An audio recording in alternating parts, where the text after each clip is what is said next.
सज्जन सिंह जी का नाम आते ही सर श्रद्धा से नतमस्तक हो जाता है। आज प्रत्येक वार्षिक निरंकारी संत समागम की भव्यता के पीछे एक धुंधला सा नूरानी चेहरा दिखाई देता है। युवा, विद्वान और परोपकारी संत सज्जन सिंह जी का। सज्जन सिंह जी ने इस धरती पर बहुत ही कम आयु व्यतीत की। सज्जन सिंह जी को माता पिता के रूप में शहंशाह बाबा अवतार सिंह जी और जगत माता बुद्धवंती जी की सरपरस्ती नसीब हुई। कुशाग्र बुद्धि के सज्जन सिंह जी को मिशन की अनमोल शिक्षाओं को जन जन तक पहुंचाने की तीव्र इच्छा थी और इसके लिए आप नई नई विधि सोचते रहते थे।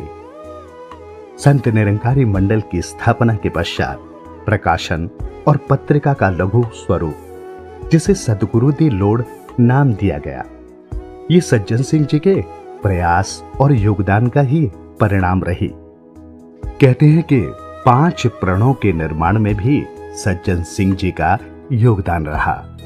इस महान विभूति की देन यही नहीं थमी।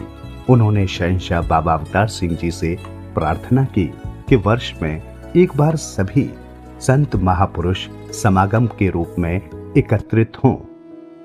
मात्र 16 साल की अल्पायु में ही सज्जन सिंह जी निरंकार प्रभु में समाहित हो गए। आपकी याद में जो दिल्ली में ईदगाह के समीप प्रेरणा दिवस मनाया गया, उसमें सारे देश से महापुरुष एकत्रित हुए।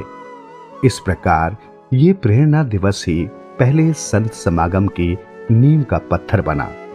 इस अवसर पर कवियों द्वारा किया गया कविता पाठ भी आज के विशाल कवि सम्मेलन की देन रहा। दिव्य व्यक्तित्व के स्वामी सज्जन सिंह जी के अथाह गुणों को सीमित समय में नहीं माना जा सकता। सासंगत 29 अगस्त का दिन फिर हम देखते हैं हमारे मिशन के महान फिलासफर बाबा सज्जन सिंह जी, जो सासंगत बाबा गुरबचन सिंह जी के छोटे भाई शहंशाह जी के छोटे पुत्र थे। 16 साल 10 महीने 18 दिन की आयु केवल शरीरक लेकर आए, पर इस महान नौजवान ने जो आज के समागम है, आज का संत निरंकारी एडमिनिस्ट्रेटिव बॉडी मंडल के रूप में है। सासंग चाहे 5 प्राण हैं, चाहे ये और कितने रूप आज मिशन को देखने मिलते हैं, उस बच्चे ने उस जवानी की उम्र में ये सब कुछ का और सासंगत उनके श्रद्धांजलि समारोह में 29 अगस्त 1948 को उसने शरीर छोड़ा। सच्चे पातशाह शहंशाह ने कहा, सज्जन का बहुत बड़ा सपना था कि बाबा जी आप जाते हैं, संगतें आपके दर्शन कर लेती हैं, आप संगतों के कर लेते हो, परंतु ये संगत आपस में एक दूसरे के दर्शन कैसे करेगी? क्यों ना साल में कोई ऐसा अवसर हो जब सारे संत महात्मा इकट्ठे हों। तो आज ये संत निरंकारी मिशन का पहला समागम हो गया। और साथ संगत, ये केवल गिनती के महात्मा नहीं, अनेकों अनेकों संत महात्मा। सज्जन सिंह जी का इन्होंने जिक्र किया। 17 बरस की उम्र में वो साथ संगत बीमार हो गए और पहाड़गंज के पास ही एरवन हॉस्पिटल है। गोपाल सिंह जी प्रेमी, डॉक्टर देसराज जी, पूज्य प्रधान जी उन्हें साथ संगत हॉस्पिटल ले गए और वहाँ पर एडमिट करा दिया। कुछ दिनों के बाद शहंशाह साथ संगत देखने चले गए तो सज्जन सिंह जी की आंख में पानी आ गया। तो शहंशाह ने पूछा, सज्जन पीड़ा हो रही है, दर्द हो रही है?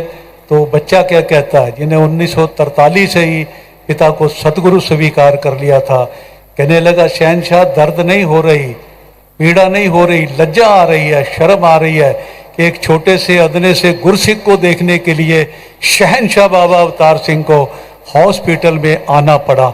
अब देखो, ये संस्कार बाबा अवतार सिंह महाराज ने बचपन में अपने बच्चों के जीवन के अंदर डाले थे।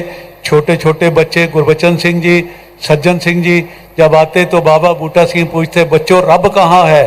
तो वो उछलकर उनकी गोद में बैठ जाते और कहते, बाबा जी आप ही तो रब हो, आप ही तो रब हो, आप ही तो रब हो।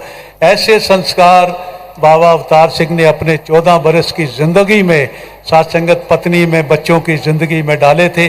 और आज वही सारी लड़ी, चाहे बाबा गुरचन सिंह है, बाबा हरदेव सिंह है, माता सुविंदर जी हैं, अब साथ संगत सदगुरु माता सुदीक्षा जी हैं, वही लड़ी चली आ रही है जो साथ संगत हमारे परिवार को संभालने का प्रयास कर रहे हैं।